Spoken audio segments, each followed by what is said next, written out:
Alhamdulillahi Rabbil Alameen. Wassalatu wassalamu ala Sayyidina Muhammadin wa ala alihi wa ashabihi ajma'in. Rabbi shrah li sadri wa yassir li amri wahlul uqdatan min lisani yafqahu qawli. Rabbi zidni ilma, Rabbi zidni ilma, Rabbi zidni ilma. Amin ya Rabbal Alameen. Amma ba'd. Fa'udhu billahi minash shaytanir rajim. Bismillahir rahmanir rahim. Assalamu alaikum wa rahmatullahi wa barakatuh. Welcome to yet another exciting course from Team Sifia. This course content has been created under the guidance of Sheikh Mir Asadullah Qadri, and I am a member of Team Sifia, going to be your trainer today. Together, you and I will go into this exciting journey of learning about this important concept of Sahih Iman. So, welcome aboard. Sheikh Abdur Rahman Jami, Rahmatullah Alayh. This course content is divided into the following lectures.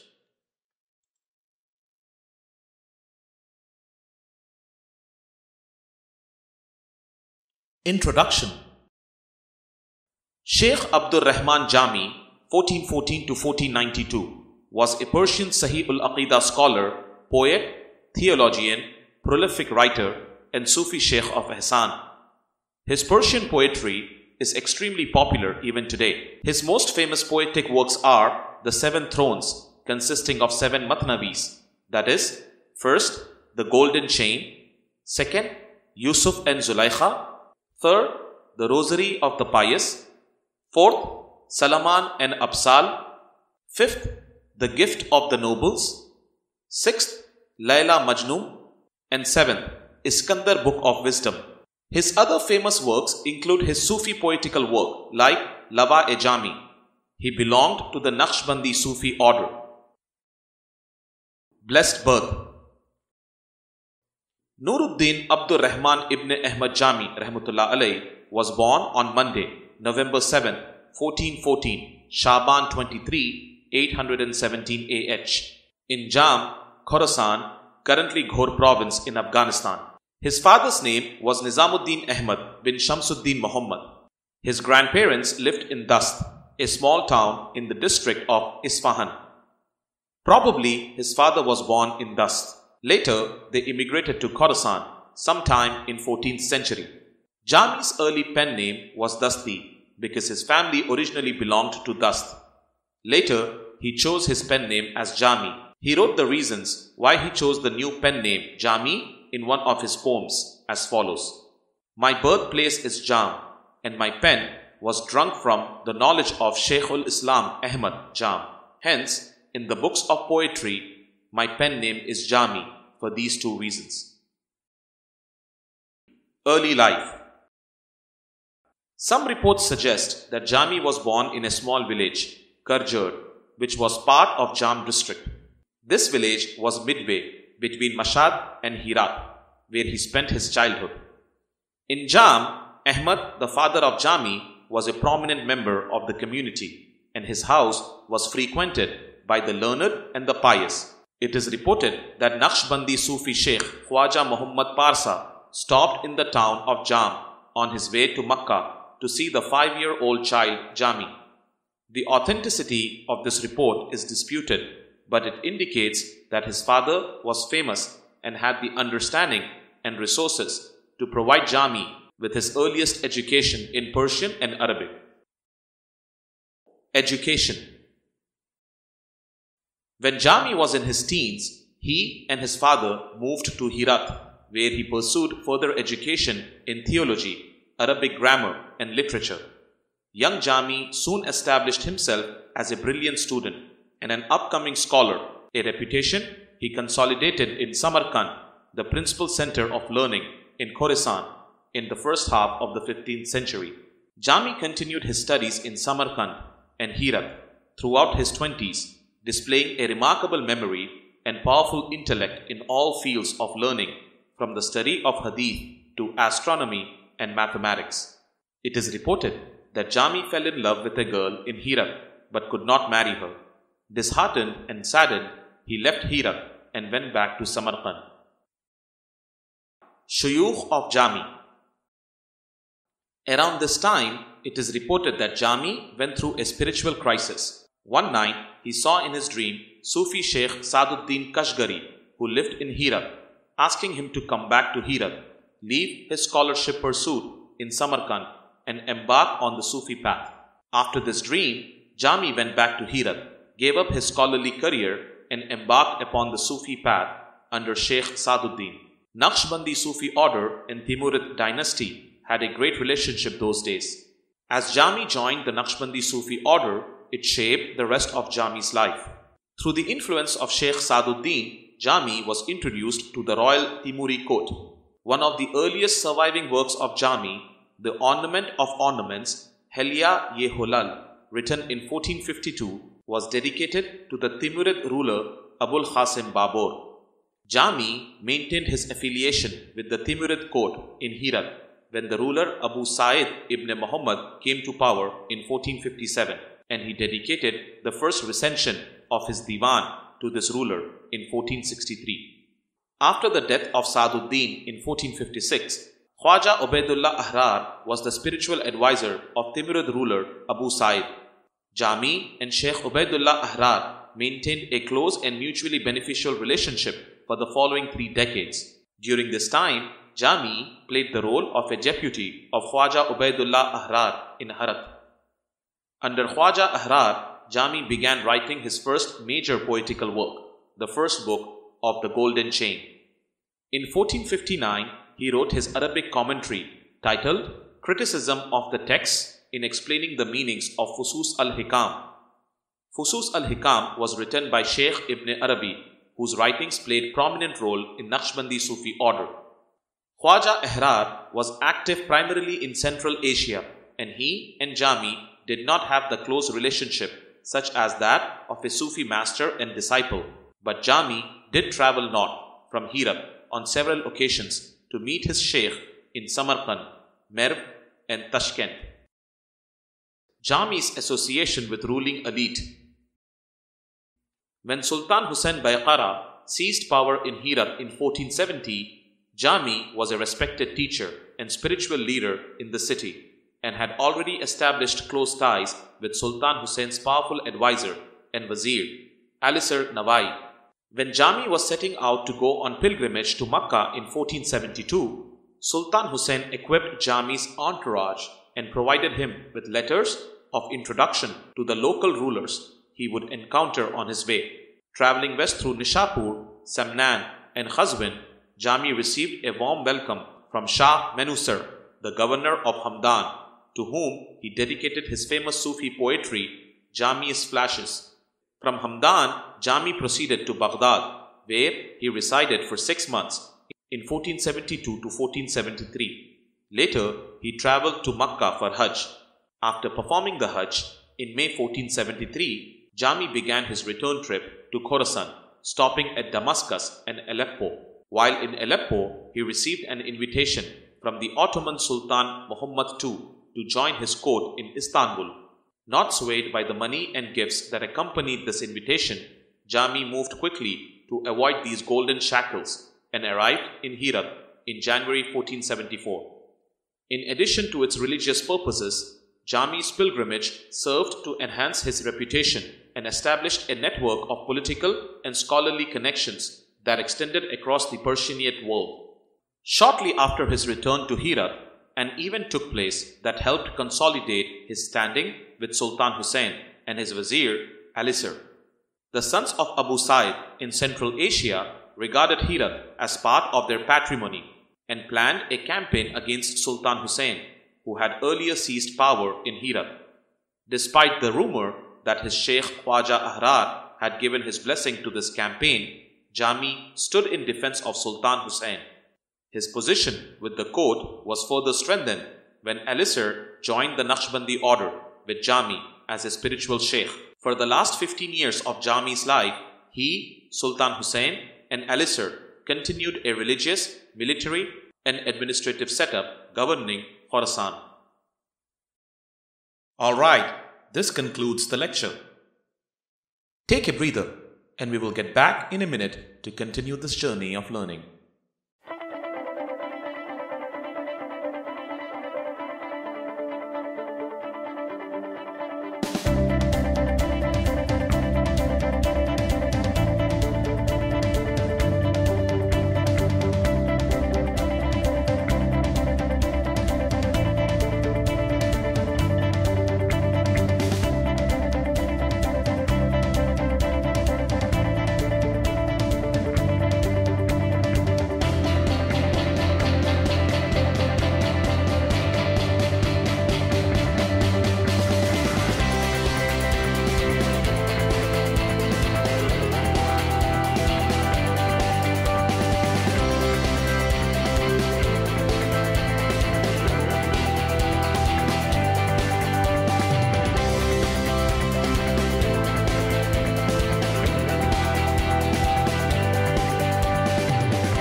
Jami as a Sufi Sheikh of Ahsan.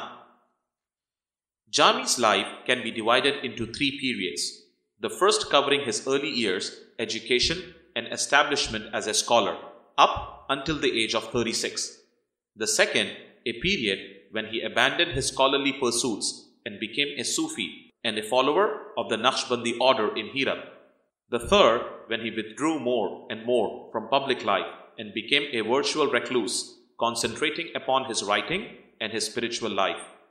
There is no doubt that Jami's adoption of the Sufi path was sincere and lifelong, going deeper than a mere attachment to his shuyukh. Jami was highly respected and renowned figure in the Timurid dynasty because, besides his status as the poet laureate of the era, he was affiliated with the Naqshbandi Sufi order, the most prominent order in that region at the time. By becoming the poet laureate of the rulers, he wrote a few eulogies in praise of the rulers, a thing which was not liked by many Sufi shuyukh of Ahsan. It seems Jami was aware of it. Therefore, he wrote about his association with Timurid sultans as follows. Closeness to virtuous and just kings, as is well known to the intelligent and enlightened, is the best means for attaining goals pertaining both to religion and to the life of this world, for the perfection of outer and inner felicity. It renders possible aid to the unfortunate and facilitates taking the voice of the wretched to the sultans. Jami regarded the sultans he associated with were virtuous and just kings. It is reported that he was never a paid member of the court, rather acted as an advisor of the sultans. This practice was common among the Naqshbandi shuyukh of his time, and it is believed that they did it consciously as it helped them in spreading Islamic Sufism among the masses. This observation is based on the fact that while Jami was returning from Hajj, he traveled through Syria. During his stay in Aleppo, he received an invitation from the Ottoman Sultan Muhammad II to join his court in Istanbul. But Jami did not get swayed by the money and gifts that accompanied the invitation and moved quickly to avoid the golden shackles and arrived in Herat in January 1474.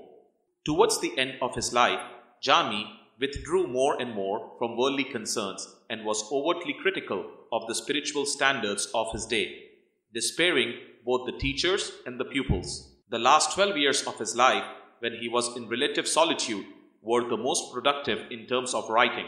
It was during the 1480s he completed the 7 epic Mutnavis, for which he is now most famous as a poet, and compiled his divan as well as some of his other prose works. Jami's family. Despite his status, wealth and influence, Jami lived a simple life, without any public display of wealth and prosperity, in the district of Kiaban, outside of the city of Herat. After his return from the pilgrimage, he married the granddaughter of his first sheikh, Saaduddin Kashgari. Of the 4 children born of this marriage, only one survived the infancy. Jami composed a strophic elegy on the death of his second child, Safiuddin Muhammad, in 1475, which was included in his divan.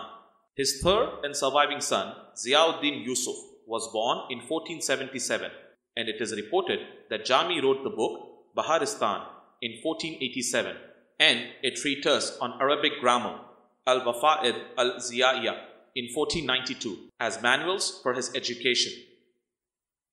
Death of Abdur Rahman Jami. Jami travelled to Samarkand in early 1480s and met with his sheikh and wrote many of his works during this period. In 1490, his sheikh Ahrar died in Samarkand. Jami went through the mourning period for 2 years after the death of his sheikh. Later, after a brief illness, he died on November 9, 1492. He was buried in Herat. At the time of his death, he was the most renowned writer in the Persian-speaking world, receiving appreciation for his works all the way from India to Istanbul. Jami's works. Jami's career as a writer extended more than 50 years, during which he wrote about 45 works in prose and poetry in Arabic and Persian. A few of his works are mentioned below. First, Diwan-e Jami.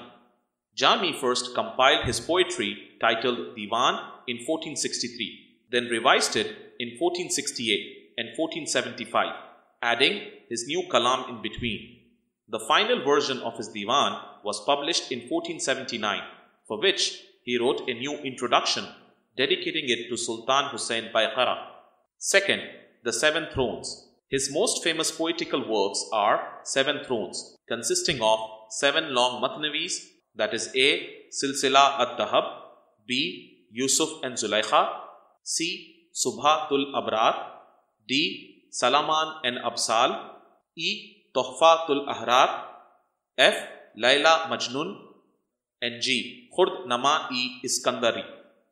6 of the above matnavis were written in Herat during 1480 to 1485.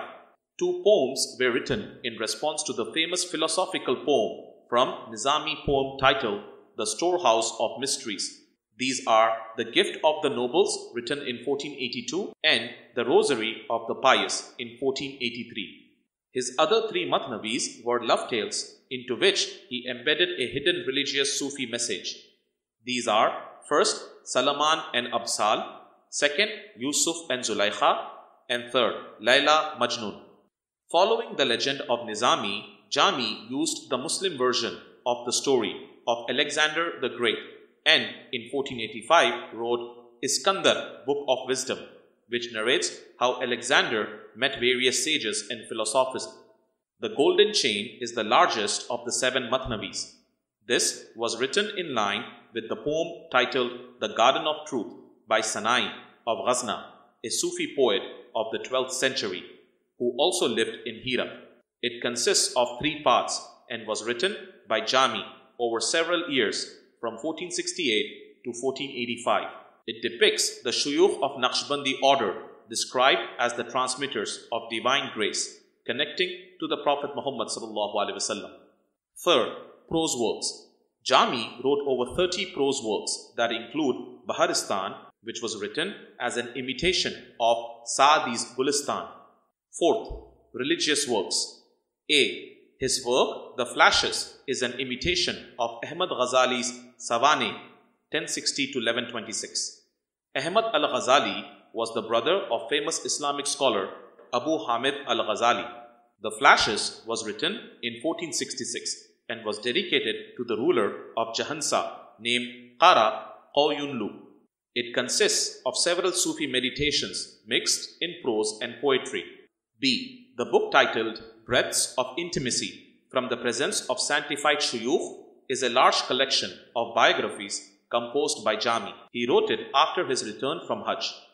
C. Many of Jami's Sufi writings take the form of commentaries on earlier works. In 1459, he wrote his Arabic commentary titled Criticism of the Texts in Explaining the Meanings of Fusus al-Hikam. In 1491, towards the end of his life, Jami wrote another Arabic commentary on the full text of the Fusus entitled The Commentary of Fusus al-Hikam, which was his last major Sufi work. Alright, this concludes the lecture. Before you go, you can find more information of many other Islamic topics like the one we discussed in this course at sahiiman.com/books. Hundreds of books available explaining multiple Islamic topics up for grabs for free, so do check it out. Thank you for signing up for this course. We hope you had a great time learning about this important topic as we had preparing this course for you. See you again for another exciting learning experience at the Correct Islamic Faith International Academy. Until then, it's goodbye from us at Team Sifia.